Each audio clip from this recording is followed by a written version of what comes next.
Thomas here with Much Props, going to give you another how-to video. This time we are going to once again build something from Skyrim, and I've kind of always liked the way the keening dagger looks, but it's only like that big. We're going to make one that big, so kind of a keening short sword. Why not? Let's get to building.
And we are finished. Here is the end result. Overall, not too bad. There are a couple of things I kind of want to point out, just like with any prop that I feel like I could do better. The blade itself, I know in game it's supposed to be clear, but I had foam, so I kind of did what I could with it. If you were to build this yourself, you could cast this out of resin or plexiglass if you could find like a bluish tint. I just used what I had. I do like the way that this part here turned out. I think that this is pretty cool, especially the little pieces that kind of stick off of it. It was fairly simple to make also, which was surprising to me. I thought this was going to be the hard part. The part that I'd like to change, I feel like this PVC pipe I used was a little too big. A little size down would be okay, but I have big hands, so it's okay for me. I can also fit 2 hands on the handle. You may have wondered what that was if you missed the caption. This is the end of a Christmas ornament.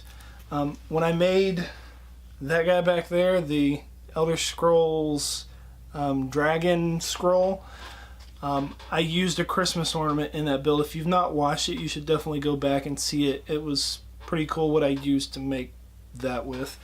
But I just used the very tip that I cut off in that video on here to give me that extra little detail and made it super easy. Maybe you'll try and make this yourselves and impress your friends with turning daggers into short swords. Go bigger. Why not go claymore? That would be absurd.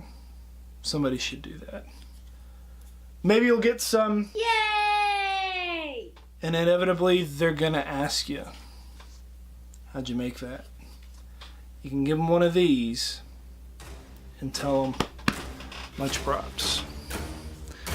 Oh, it's a sword. Alright. Prepare yourself.